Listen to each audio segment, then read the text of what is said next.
This is the Obstacle Overcomer Podcast, dedicated to helping you overcome the obstacles that have been holding you back.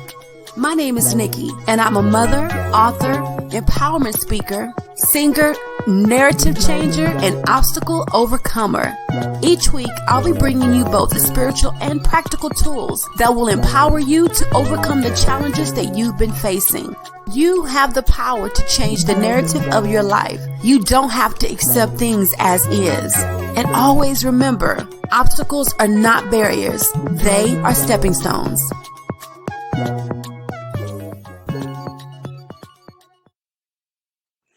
Welcome back to another amazing edition of the Obstacle Overcomer Podcast. It's your host, your girl, Nikki Johnson, the Overcomer and your empowerment coach. Are you ready to start living your life without boundaries?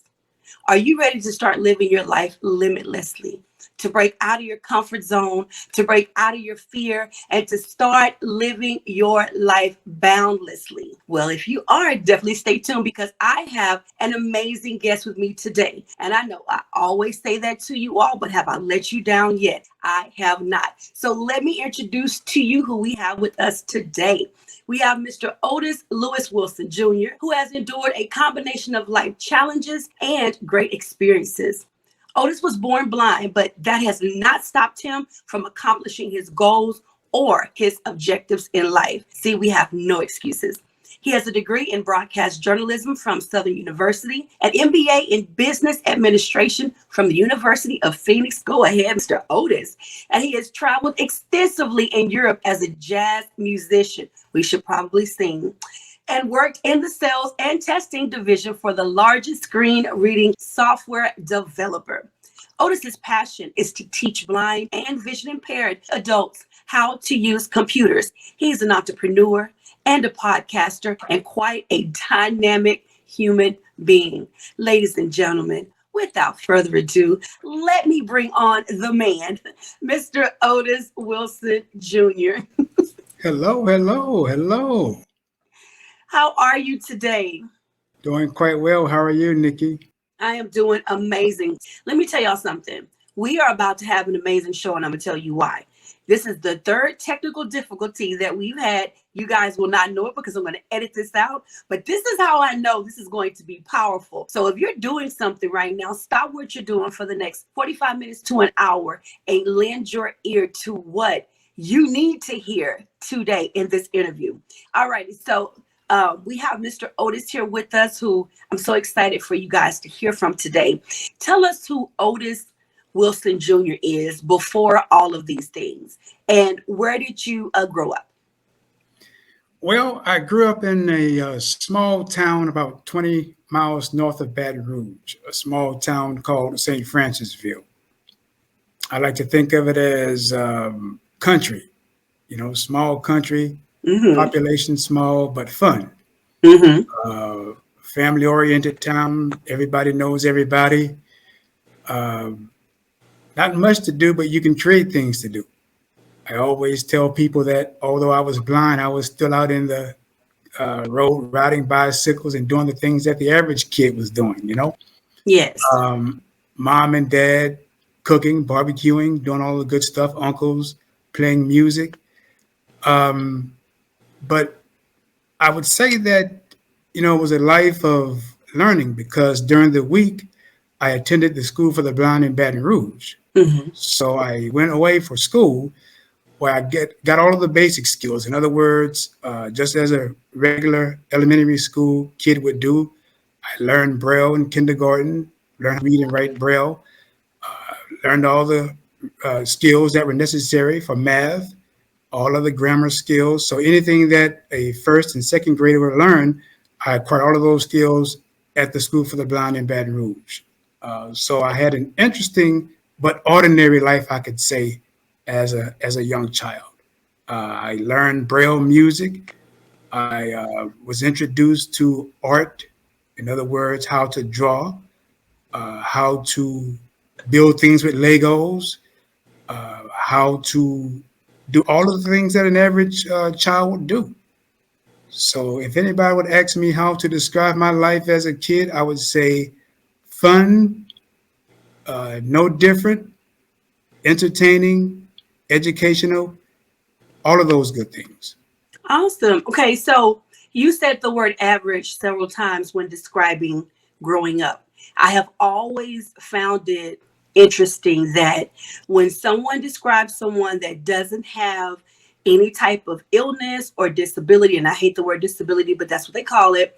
If they're describing someone that doesn't have those things, they're average. If they're describing someone that has any of those things, they don't use the word average.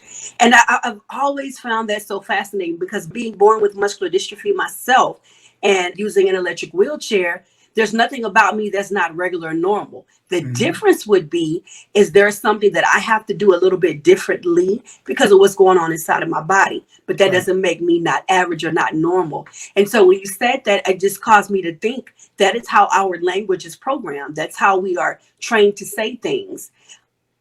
We're trained to say words like average, normal. So I just wanted to point that out. Maybe that's something that all of us who are listening to this right now can start to think about when we are having conversations. Why do we say the things that we say? Are they insensitive or not? And maybe it will cause us to change our vocabulary because if we change the way we speak, we'll change the way we think and vice versa. All right, so I'm off that soapbox. I want to ask you this question. Tell us something about Otis that not too many people know, that's definitely not in your bio, and I cannot go and Google. Something that people would not know about Otis. I guess you could say um, I am a person who likes to motivate people. Uh, Many people know that I am passionate about the things that I do, but they don't understand that I like to motivate. Uh, there are a lot of people who can say that when I think about me as a teacher, Mhm. they may say, "Oh my God, Otis is mean. He's mean. He's mean because of the way they like the way that I teach, but they might sometimes interpret it as me being mean. But what they don't understand is my desire and my ambition is to motivate you, to drive you to do better. It's not until I am finished with them they say, "Oh wow, man, thank you so much for what you did for me. Thank you for helping me understand now what I did not know from the very beginning." Well, tell us what's in your teaching style that makes people come up with the conclusion that you are mean.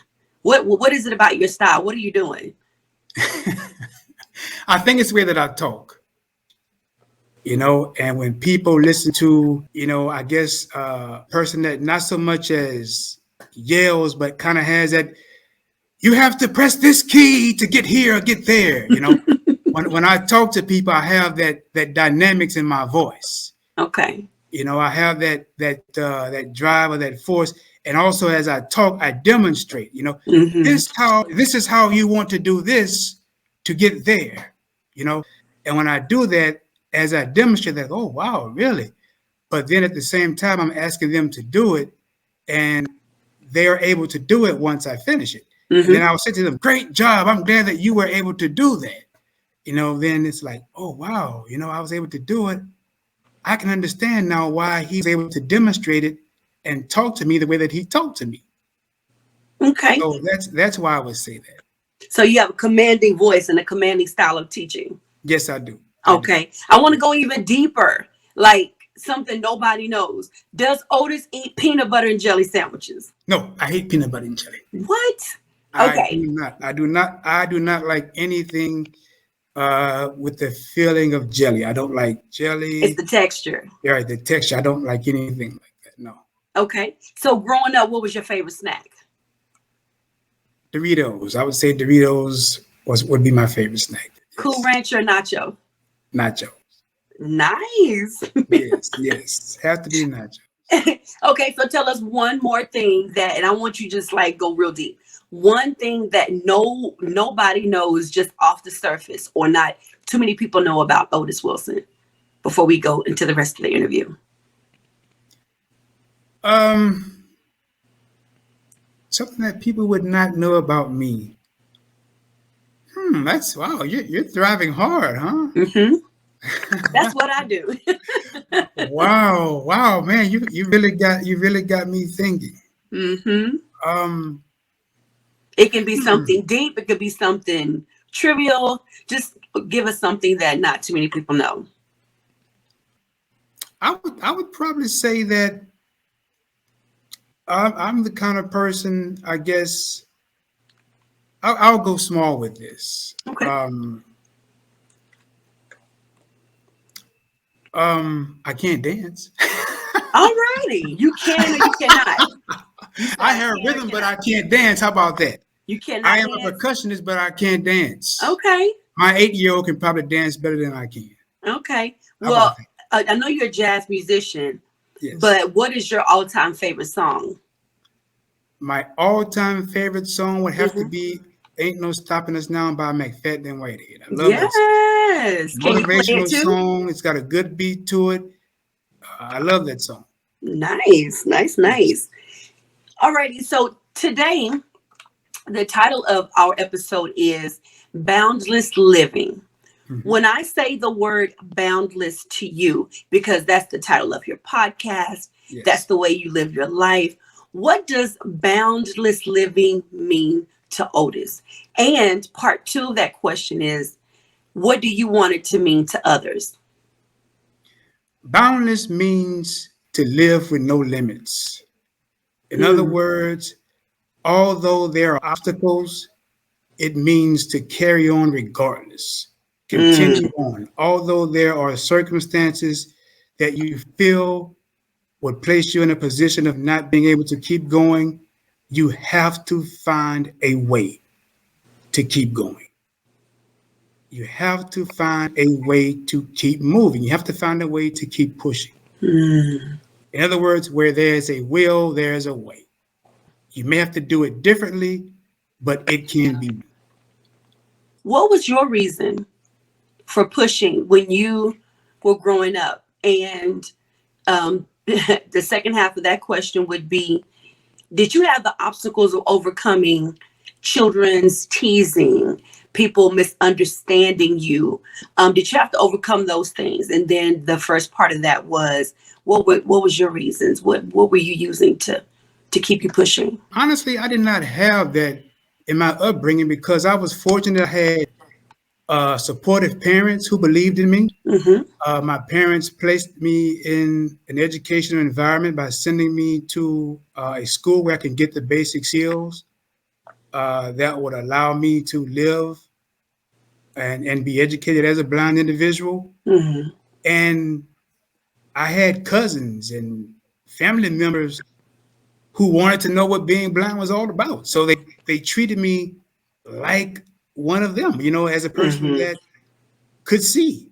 Right. It wasn't until I got older, as I became a teenager, when I started meeting other people in the world who just Mm-hmm. did not understand blindness.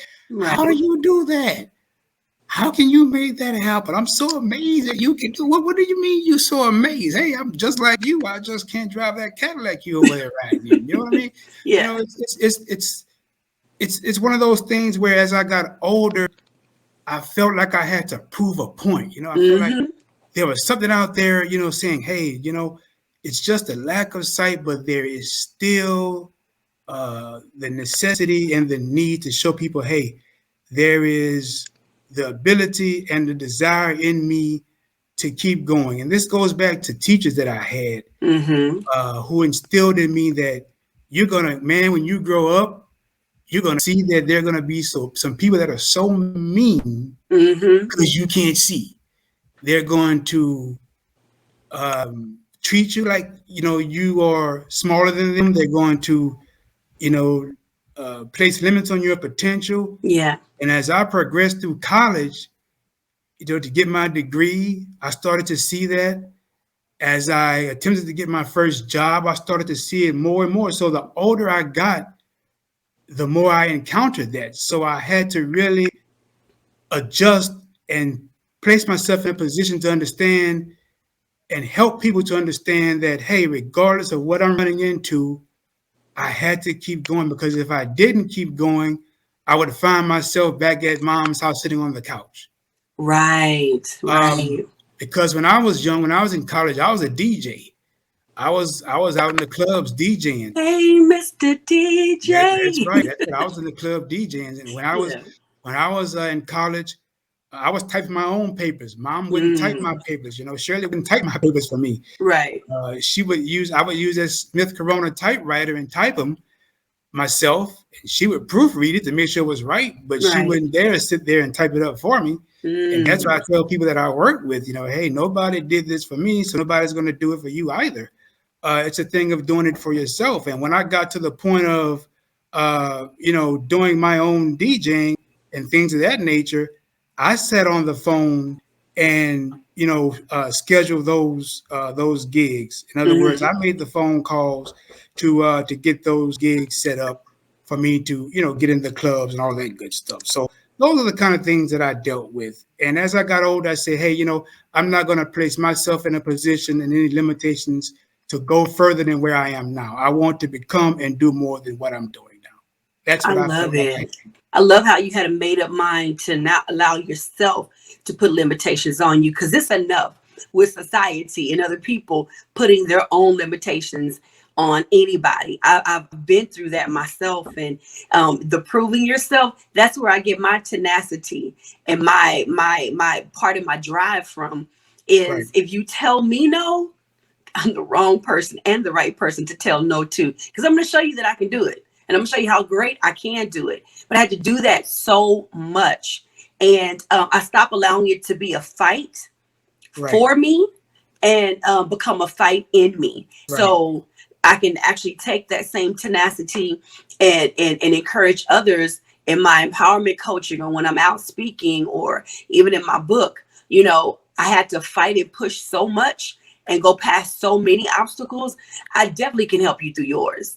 I can Absolutely. definitely help. So I understand exactly where you're coming from. But I have to Absolutely. ask you, Mr. Otis, what was your DJ name?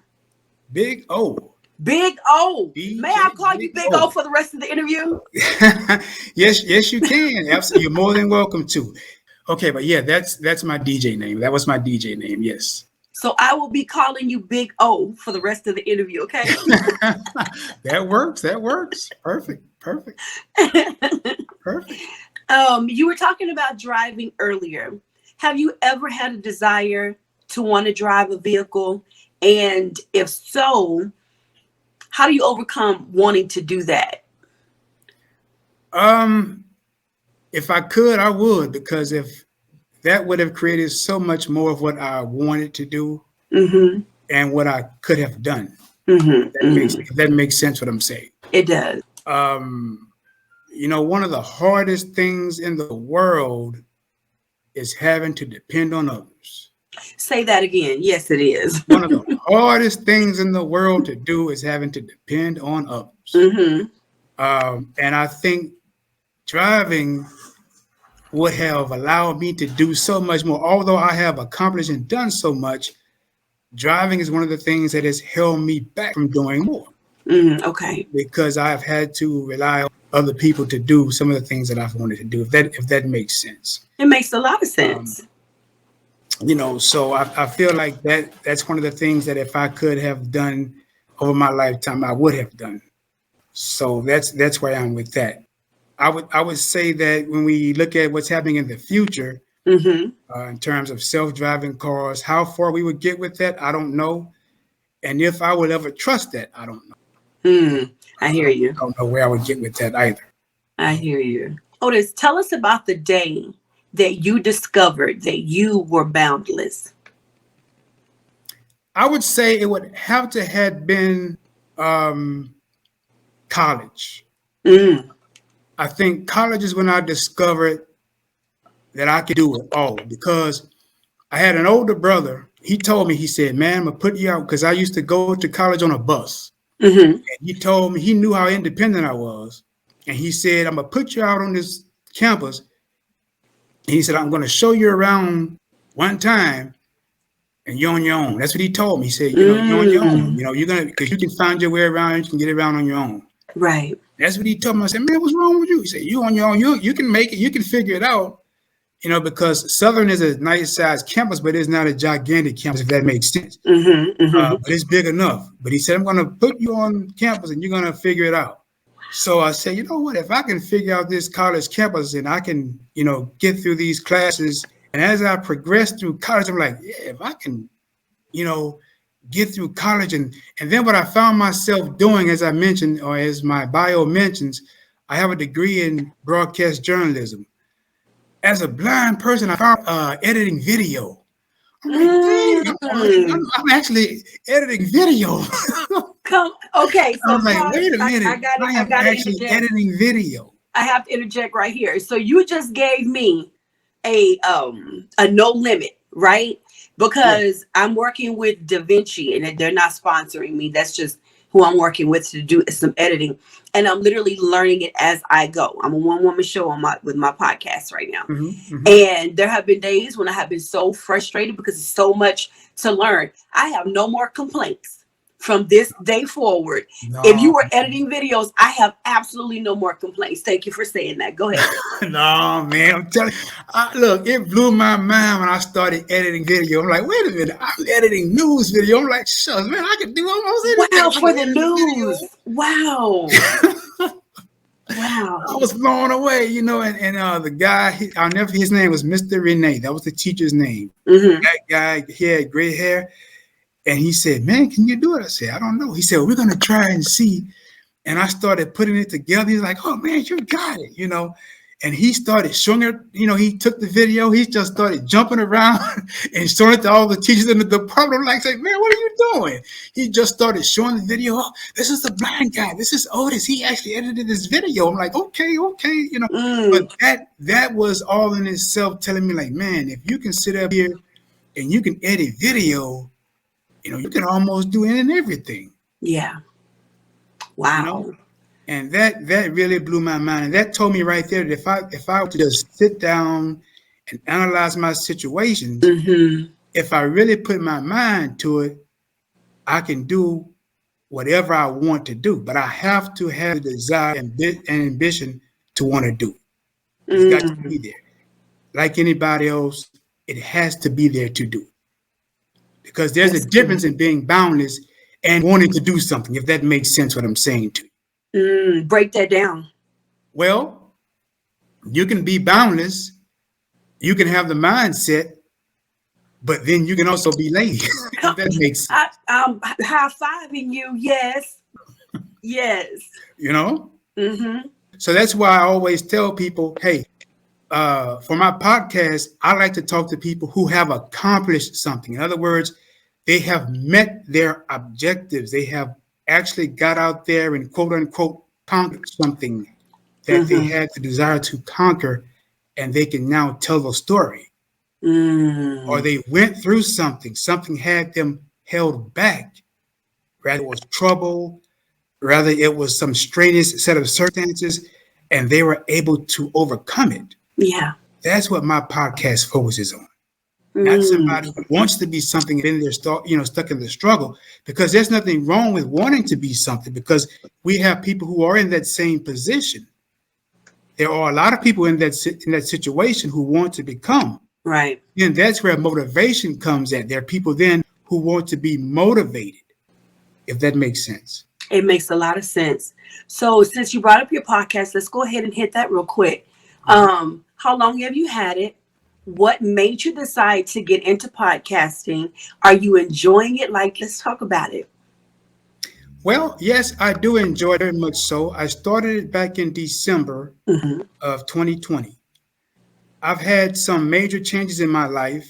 I've always, of course, loved broadcasting, but I've had some changes in my life that gave me the ample time to get into podcasting.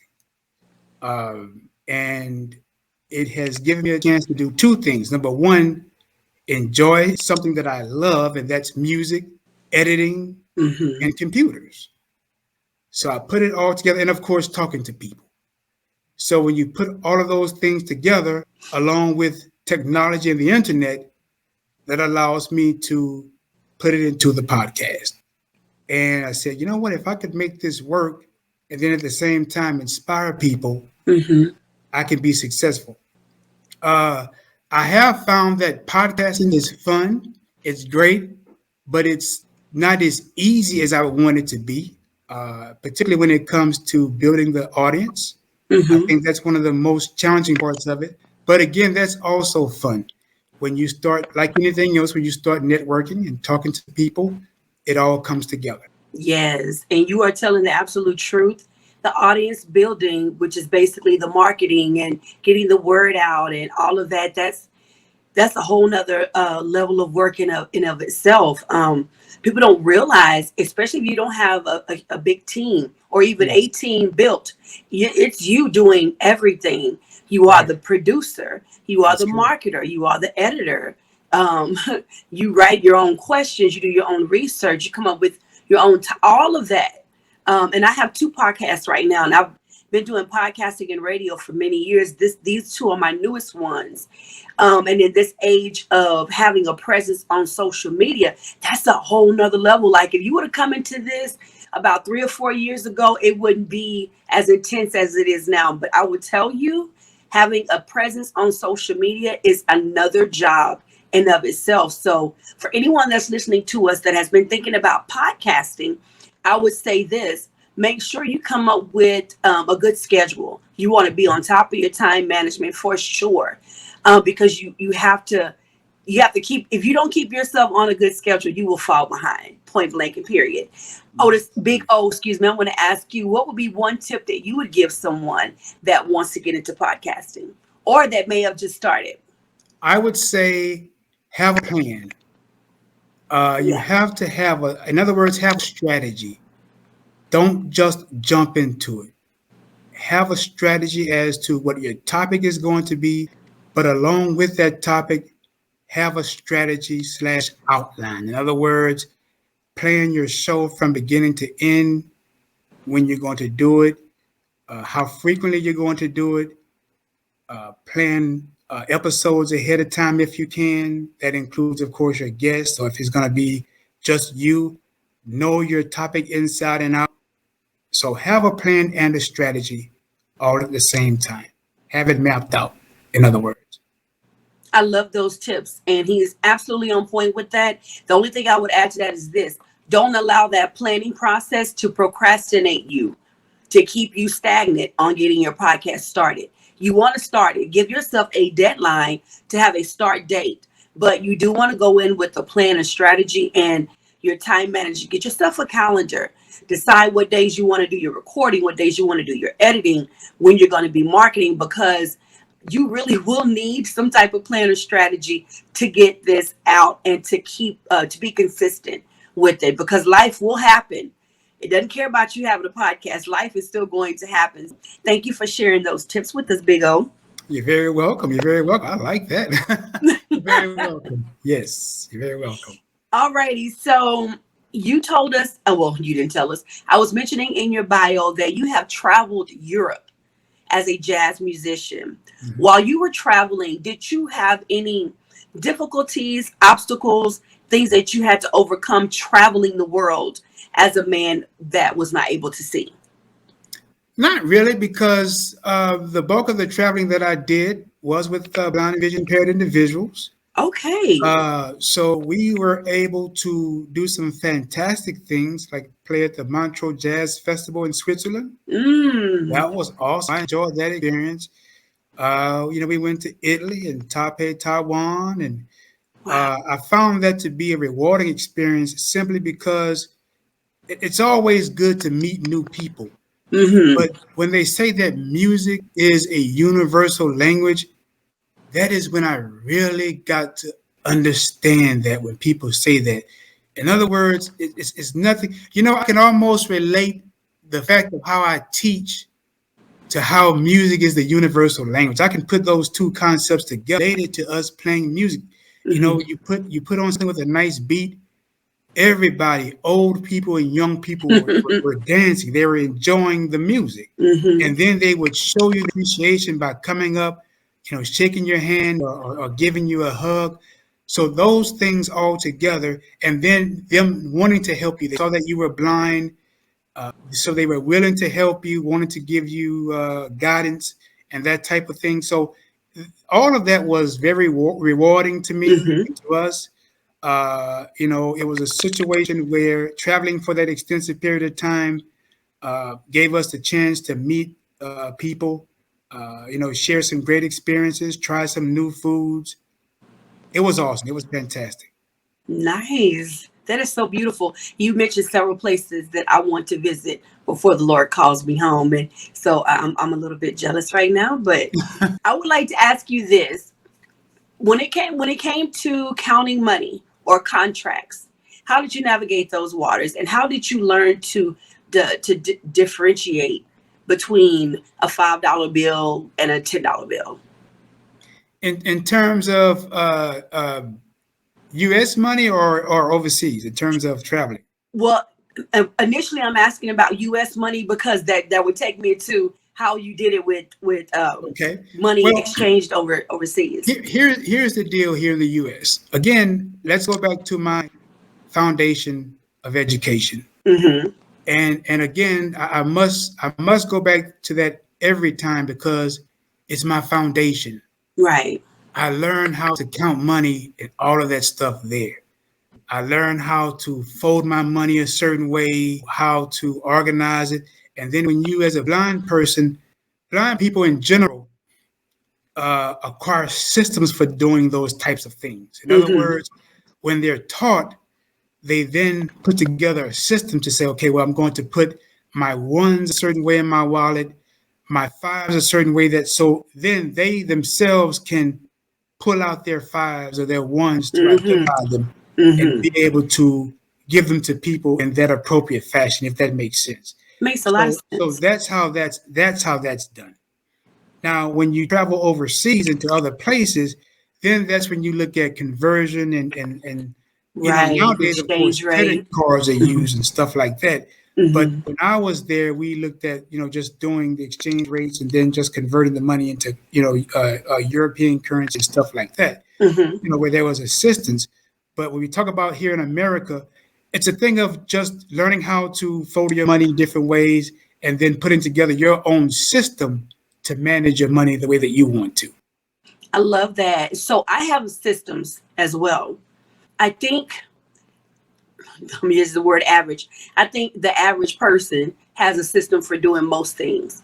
And then when you add in being blind or being deaf, being physically disabled, whatever it is, you have to come up with your own way of doing things that works for Right. you. It's that's less cumbersome for you, that makes it easier for you.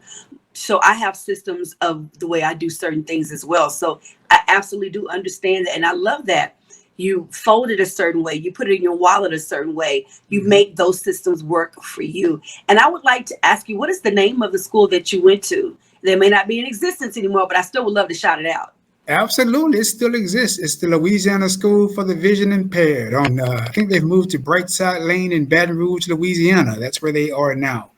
But yeah, that's the school. They are still open and available for blind people to attend. Yes. Hmm. Awesome. Big Yeah, ups and shout out for getting Big O to where absolutely. he is today. Yeah, yeah, that's what Alrighty, all so about. what I want to do now is I want to go, as we're entering into our last segment of the show, I'm going to ask you a lot of random questions. Some of Okay, them I want you to tell me the very first thing that pops up into your mind when I ask you, okay? okay, that sounds good. Alrighty. Finish this sentence. And this one is random because I wrote these down. Oh wow. Um, I wish I wasn't so blank.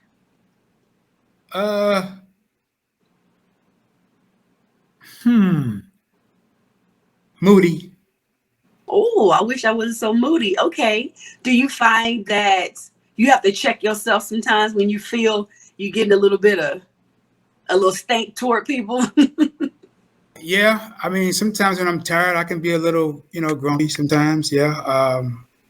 Sometimes I have to pull back, particularly in the evening times. Once sometimes not all the time, but sometimes I could be a little moody. How do you And check yourself? a little rest usually does the trick for me. Nice soda, something good to eat, normally sets me off, puts me in the right track, on the right track. I take it that you are the type of person that gets hangry. Like when you're hungry over an extended period of time, it turns into Going from hungry to hangry, a little bit angry. I don't know. I mean, I can tell you this: when I eat, I'm good to go. I'll say that Then when you I eat, definitely I'm get good to go. hangry. Man, I can either go to sleep or go somewhere. One or the other. It depends. Right. It depends on what the Right. situation is. But I'm ready to go when I eat. Depends on what time of day it is. I am ready to go to make a move. When I Right. eat. I'm ready to Okay, make a here's move. another question. I want you to fill in the blank. I wish I had more blank. Money. I know that's right. I know that's right. That was If you easy. could write your, go ahead. That was easy. If you had a blank check right now and you could write yourself any amount in that check, what would you write? I'll take $1 million. Oh, that was really that was a humble answer. You would only take 1 million. Why just 1 million? Because $1 million would do me justice. So many people talk about being and having $100 million and all that type of stuff. $1 million would do me justice. Honestly, I could build me a nice house for about $300,000, and buy me a little recording equipment and give my kids a little bit, and the family a little bit. I'll be happy. Nice. Yeah, give me $1 million. Okay, finish this sentence. If I could add one more day in the week, I would do blank. Read. You would Yep. spend it reading. Yep. I love reading. I love listening to audiobooks. I love it. What genre of books do you like the most? I like self-development books. Mm-hmm. Yep, I love people like John Maxwell, Mm-hmm. people like that. Um, Good stuff. Good stuff. Nice. All righty. I'm going to say a word, and then you say the first thing that comes to mind. Okay. Challenge. Difficulty. Why difficulty? Because when people think about challenge or being challenged, they oftentimes relate it to being difficult. And I guess that might be the teacher in me. Okay. That might just be the teacher in me. When I say to a student, I want to challenge you, they're thinking that what I'm going to ask them to do is going to be difficult or going to be hard. But yet, they have no issues completing it. Here's another word for you. Wealth.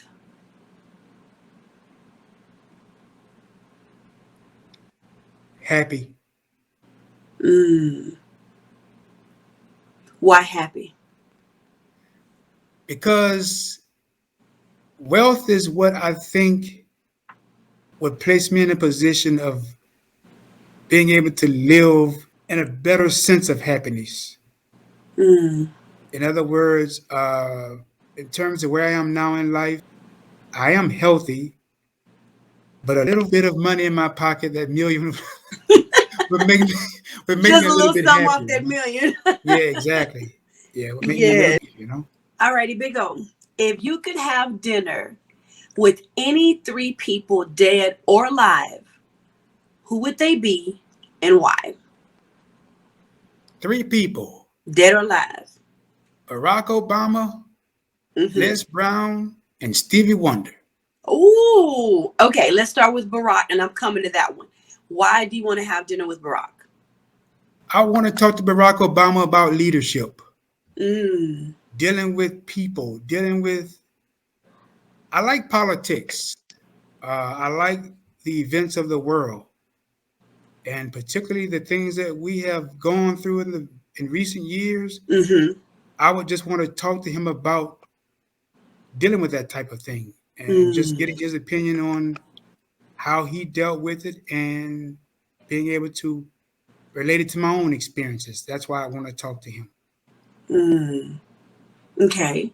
I forgot the second one. What was your Les second one? Brown? Les Brown. Okay. So why Les Brown? Les Brown, I want him to just do a 20-minute speech for me. No. Right?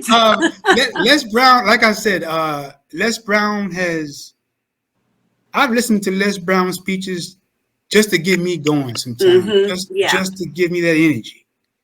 And a lot of what he says is true. A lot of what Les Brown says is true.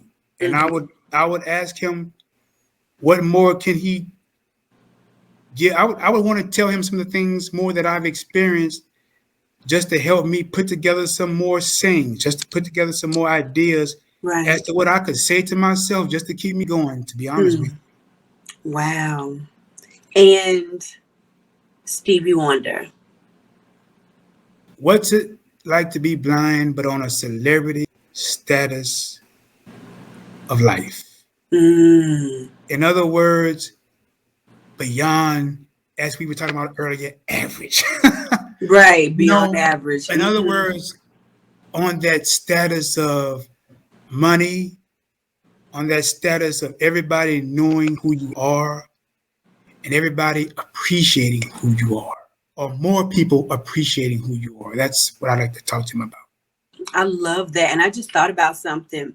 If people without health issues are considered normal or average, then those of us that have things that we have to deal with, we are extraordinary because we are extraordinary. It's funny you should say that, because that is so true. That is so true. And I think in my mind, word average just comes from people not being educated. That's it. It formulates from understanding and not being educated on what the real deal is. Yeah. And people become accustomed to saying things a certain way and have lived with it for so long. So it becomes the norm. Right. It becomes the norm. So on that, I have two questions. The first question is, what is one of the biggest misconceptions that people have about blind people? And I hate calling it blind people, people who are blind. What are one of the biggest misconceptions? I think one of the biggest misconceptions that people have about us, honestly, is that we can't walk anywhere by ourselves. Everybody thinks that a blind person has to hold on to somebody to get where they're trying to go. That's not true. A blind person can travel by themselves. That is one of the misconceptions that people have about blind people. We can walk by ourselves. So Big O, for me, people ask some of the rudest questions, right? They see me, they see the chair. I like to dress up. Hair is always done, nails done, rock my high heels. So they're really confused when they see me in a wheelchair, literally. Right. So they've asked me some of the rudest questions, some of the most invasive questions. What is one of the rudest question, and you have my permission in this space to call it the dumbest, because there have been moments I've been with friends and they'll look at me and be like, did they just ask you that for real? And we call it the dumbest. So what is one of the rudest or dumbest questions someone has asked about you, or misconception about Otis? I'll tell you something. When I was younger, I have about maybe 2% vision in my left eye. And I used to want to use that vision. Like I said, when I was younger, I wanted to try to, I guess in a sense, use my vision more so than I do now. And somebody asked me, why are you looking to the side like that? Like, well, heck, I'm trying to see where I'm going. You know what I mean? So, it's something like that. Why are you looking like that? And that's what I've seen people ask blind people, why is he looking like that? It's because you have only a little bit of vision in one portion of your eye, which is called peripheral vision, but not in the other parts of your eye. So they say, why is he looking like that? And then, that's something that you would probably hear a child say typically, but there are old people who would ask a question, hey, why is he looking like that? Oh, yeah. Because he can see only out of a portion of his eye, but not his entire eye. Yeah. It's one thing when a child asks something because they are naturally curious and incredibly honest. Children don't have filters. They don't know what that is. Right. But when the grown people ask the dumb stuff, right, the incredibly dumb stuff, and it, I'm not going to even say what one of the rudest ones was. I won't do that, but we'll leave that alone. Y'all can Right. probably Yes, I got you. I got you. imagine what that is. Yes, I imagine. I got you. I got you. Hmm. If you died today and you could take one thing with you, what would that be? That's a good one. If I could take one thing with me, Hmm. oh gosh, I would probably have to say my computer. If it's not a, if it's yeah, it would have to be my computer. I would say Why your computer? because that's what I enjoy doing the most. I love the computer. That's Hmm. what I love spending time on the computer, doing things on it. Everything from recording to reading. That's what I enjoy doing. What makes you an overcomer? My thought processes, Mm. the way that I think. Mm. If I were to think about certain things, that's what gets me turning. That's what gets me going. Hmm. If I have negative thoughts, I won't do a thing. I won't do nothing. So I would say it's my thought processes. I love that. Your thought processes. That's a good one. That's a real good one. So as we end the show, I'm going to give you the final word. And what I would love for you to do is to speak to someone that just discovered they have cancer. That just discovered that they have some type of illness or disease that cannot be cured. That has been living with a disability that has them bound to a chair, or that just doesn't want to get out of bed because they feel like hope is lost because X happened or Z happened.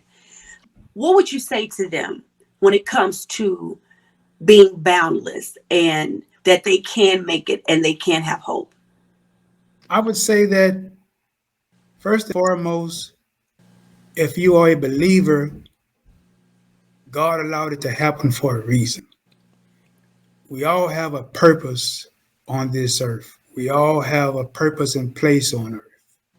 So there's a reason that things are the way that they are. Secondly, I would say that life is not over. Yeah. With that purpose, you have to find a way to keep going. Um, you have to remain or you have to become strong, continue to live, and build yourself up to be the best that you can be as the person with that purpose or to find Mm. that purpose. That's how I see it. And working with people who have to make adjustments and deal with things like that, one of the hardest things in the world to do is to make an adjustment. Hmm. But when you discover that you can, it can be one of the most powerful things in the world once you discover what you can accomplish. One of the things that I will say that's I believe most important though is when you feel that you're at your lowest, reach up and that next level you will discover. Mm. That next level you will discover. That's good. That's good. The only thing I would like to add to that is this, because you said it so beautifully. All things work together. You Yes. don't always understand why things happen, why God chose you, or why it happened to you. Because some things God didn't choose, but He allowed. And you have to find out what that reason is. If Right. you have it, there's a purpose for it. Yes. The moment that I couldn't dance anymore and I had to start using the wheelchair, and I had to realize that with this muscular dystrophy there are things that I would have to do differently or that I wouldn't be able to do, but there were other things that I could do. Doors began to open when I surrendered that to God, because I didn't surrender it at first. I was angry with Him. I was incredibly angry with Him. You know how many doors have opened for me to go and speak to people and encourage people and speak to children, write books, talk to people in prison. I mean, so many opportunities, because people want to know, how are you doing that? How are you overcoming? How can you do that and still smile? Right. So Big O said it perfectly when he said that if it was given to you, you just have to figure out what that is. You have to go to God and ask him, what is the reason and the purpose for this? And the second thing I would say is get up out the bed. Yes. Get out of the bed. Plain and simple. There's nothing pretty to add to it.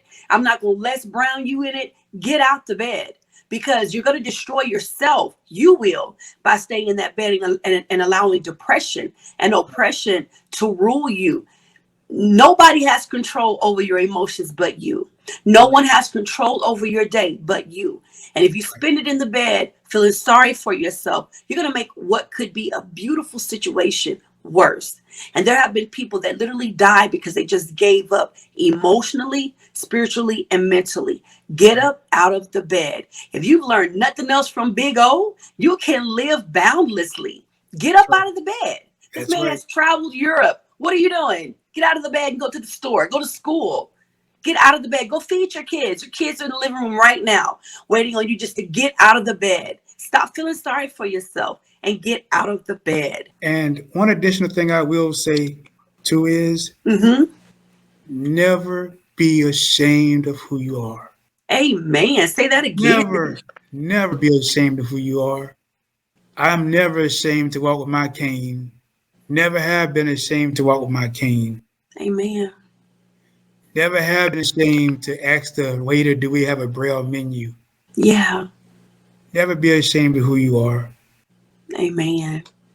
I love it. That ends the show. That is the show. So, Big O, tell people how they can connect with you and get in contact with you, find your podcast. Tell us about it. Well, my podcast is called Boundless. If you visit my website at www.olwjboundless.com, you will find where you can subscribe to my podcast there. Also, it's got all of my contact information, my email address, and all of that good stuff. Additionally, it has information for my financial services business where I can do financial wellness workshops for you. So you can look into that as well. Any and everything you want to know about me is on that website, www.olwjboundless.com. Amen. It is all on the screen. Twitter, Instagram, all of that. All of that's on the screen right now. So please get in contact with him. I'm not his manager, but I'm going to say this. If you're looking for someone to come and motivate your team, your audience about living a life that is boundless and without limits, just to come and motivate your team or your audience, period, get in contact with Otis. Big O is ready to come and speak to you. And also check out his podcast. And again, I'm going to put the information back on the screen real quick. You can find him at all of these handles. So please definitely get in contact with him. And if you know someone who is visually impaired, hearing impaired, who may have a physical disability or any of those things and is looking for motivation, he has amazing episodes up for his podcast. But he also offers financial services. So you want to tap into that too. And so thank you so much for offering those today. Is there any last minute words that you would like to say as we end this show? Well, most importantly, if you yourself falls into the category of being boundless, I would love to have you as a guest on the podcast. So contact me as well. I would love to talk to you as a guest. So feel free to reach out to me, okay? Amen. And that goes for somebody that's been saying, I wish I could get on a podcast and talk about my story. There you go. That door is open. I would love to talk to you. Right.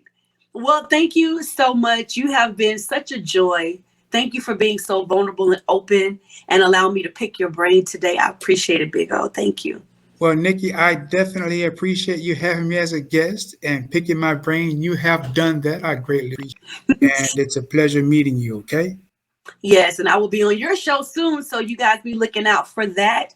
Thank you all so much for tuning in. We really do appreciate your time. This is Nikki, the Overcomer. Overcomers, remember, obstacles are not barriers. If you kick them down, they become stepping stones. I will talk to you all next week. Thank you so much for joining me today. If this was your first time tuning in, welcome to the Overcomers family. I cannot adequately express my gratitude to all of you for tuning in today. If today's show helped or impacted you in any way, it would help me tremendously if you would review and rate today's episode. And please be sure to leave me a comment on whatever platform you are listening to this podcast. Also, be sure to connect with me over on Facebook and Instagram at the Obstacle Overcomer Podcast. And if you go ahead and hit that subscribe button, you will be notified every time there's a new episode available. And don't forget that sharing is caring. So please go ahead and tell a friend and share this with your loved one, because this will help me to reach those who really need a word to empower their lives. Again, thank you so much for tuning in. And don't forget that obstacles are not barriers. They are stepping stones. Talk to you next week.